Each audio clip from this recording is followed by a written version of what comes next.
Welcome back, everybody, to For Goodness Take. Today, we have Kansas State men's basketball commit Rudi Williams.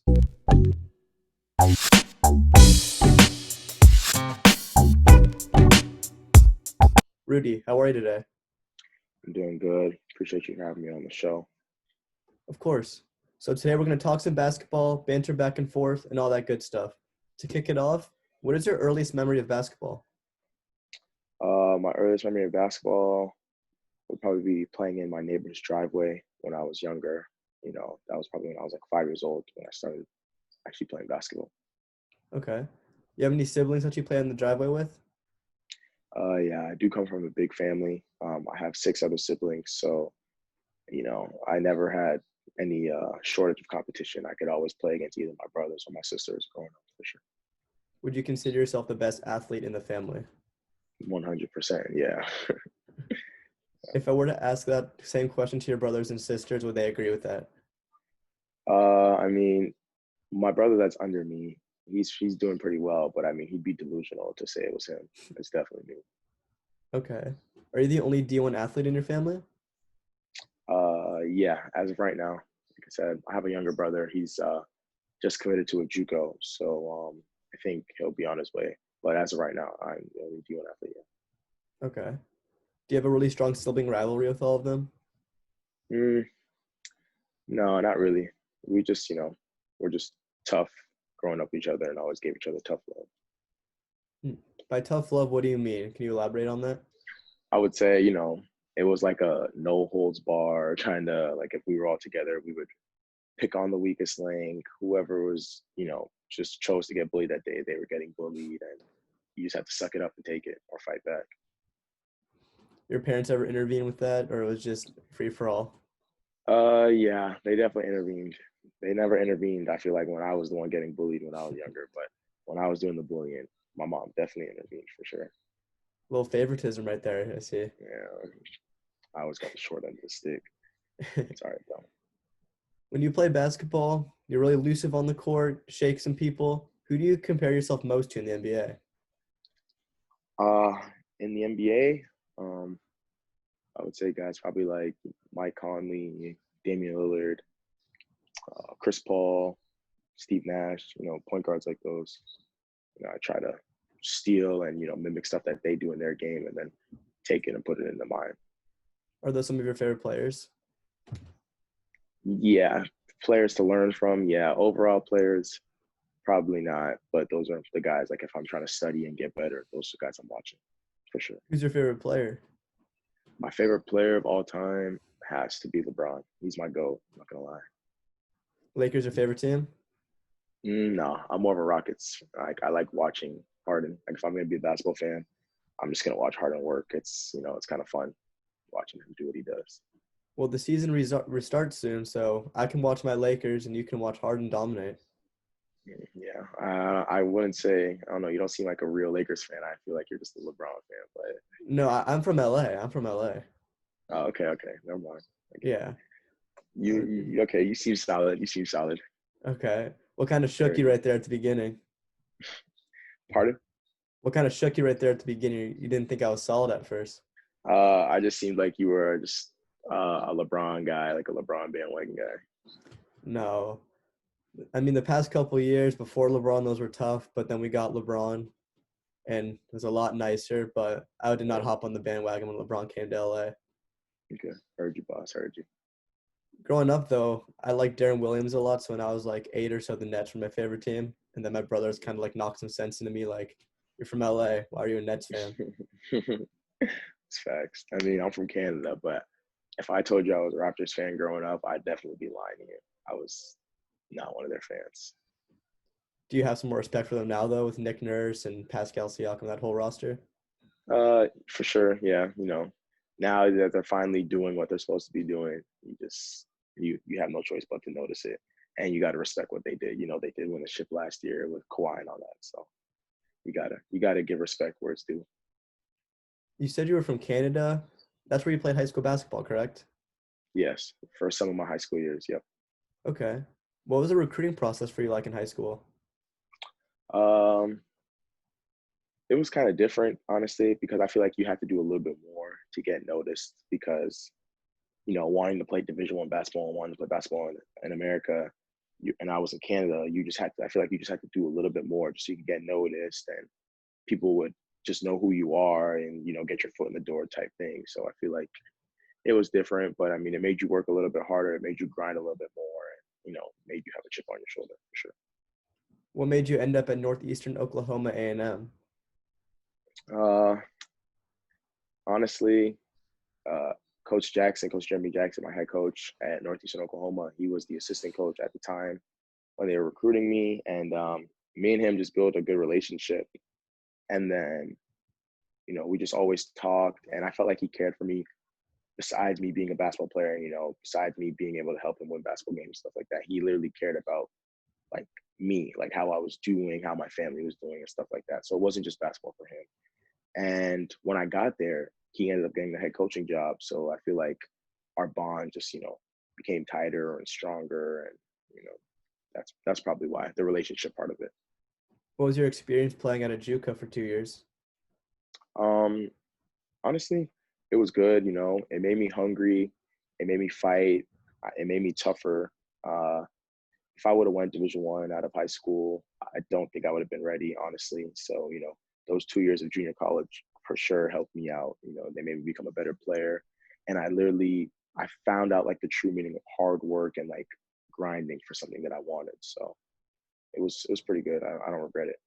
I mean, I think you're one of those diamonds in the rough coming out of JUCO, and you're ready to take the D1 basketball scene by storm next season. Yeah, I'm just trying to help my team win ball games and, just kind of make a name for myself at this level as well, just like I did in junior college.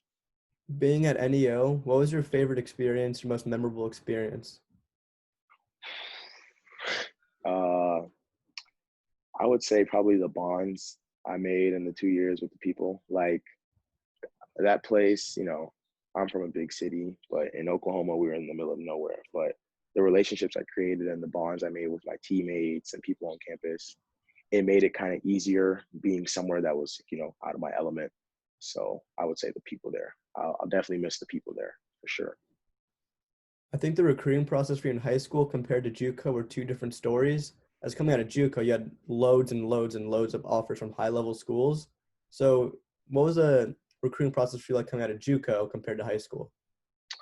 In high school, I was receiving like basically no love, kind of. I was getting a couple of Division II schools were hitting me up, even some Division III schools, but I always knew that wasn't one of my goals.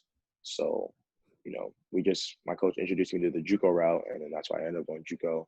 But then the recruiting process in JUCO, it was different. I kind of blew up the summer going into my sophomore year, and kind of started getting attention from all these coaches and all that. So yeah, it was completely different. Like it was like the complete opposite. I was getting all the attention in JUCO. So What made you commit to Kansas State?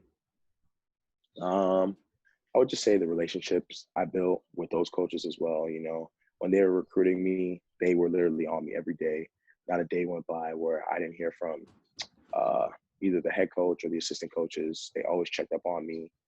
And I think I fell in love with the opportunity here. I can come in here, be an impact player right away. I can come in here, be a leader, and help turn things around, get back to the normal. So I would say that. And I feel like the coaches will help me get to where I want to be, which is, in the NBA one day. Okay. Did you know it was Kansas State right away throughout the whole recruiting process, or were there some other schools that made you second guess yourself or that you were close to committing to? K-State kind of came around late towards like the end of my recruiting process when I was getting ready to, chop up my list and, focus on a couple schools. So I didn't know it was them right away. There was other schools that I was considering and, wanted to go to or almost committed to. So I didn't know it was K-State the whole time for sure. They just kind of, came in last second and, kind of swept me off my feet, you could say. What are some of those schools that you almost committed to or wanted to go to? I had a good relationship with the coaches from Boise State, Northern Kentucky, University of New Mexico, schools like that, Central Florida, Washington State. I really wanted to go there for a long time. So I would say schools like that. Why Washington State? Why was that one of the schools you really wanted to go to? Uh, it was kind of like the same deal for like K-State. I fell in love with like the opportunity that presented itself, and I did build a good relationship with some of the coaches there as well. Why did it end up falling through with Washington State? Honestly, they just headed in a different direction, and it's a business, so no love lost, and no hard feelings. It's just they just made a business decision, and then I had to head in a different direction. Well, now you're a Wildcat, Big 12 basketball, some of the best basketball in America. Yes, sir. So who in the Big 12 are you most excited to play? Honestly, I love getting this question, and the answer's never going to change. It's going to be KU. It's the in-state rival, and they're always known for being a top 5 team every year. Ever since I've been watching college basketball since I was younger, so definitely be KU. Do you think you're going to match up with Bryce Thompson and lock him down? Uh, I'm not too familiar with their team, but I do know that he did commit there, and I do look forward to that matchup and their other guards as well. I feel like I want to be the best, so if you want to be the best, you got to go play the best to go prove yourself. So, I mean, there's no bigger stage in college basketball pretty much than playing Kansas. So if you dominate against Kansas, you can pretty much dominate against anyone. yeah, I just want to come in and help my team win when we play them, help my team win when we play anybody. But yeah, I am looking forward to that matchup with them as well. Not only am I looking forward to that matchup, but I'm looking forward to an NCAA basketball on either the Xbox or the PS5. But if it were to come out, what would you get, the Xbox X or the PS5? I did hear about that, and I'm for sure I would get a PS5. I'm kind of looking into it right now. I'm on the line of getting it or not because it might be a huge distraction, but I would definitely be getting the PlayStation 5 for sure. Do you currently have an Xbox One or a PS4? No, I don't play video games right now. Just kind of Okay, focused in on school and basketball. I respect that. I've been trying to lay off the video games too, but Super Smash Bros on the Nintendo Switch and 2K20 kind of calling my name sometimes. I felt that. I used to be heavy on the Fortnite about like it was like 2 summers ago. So I had to give it up, and I wasn't getting any better, so I had to just give it up. Yeah, I had to give it up too. I sucked, and no one invited me to the party anymore. So I was just like, you know what, this isn't my thing. Yeah, it's all right. It's okay. Happens to the best of us. I'm going to switch it up on you. So this is called the speed round. I'm going to say a word, and you're going to say a phrase, memory, do an action, whatever comes to your mind first. Do it, say it, just whatever's best for you. Okay, let's do it. Misunderstood.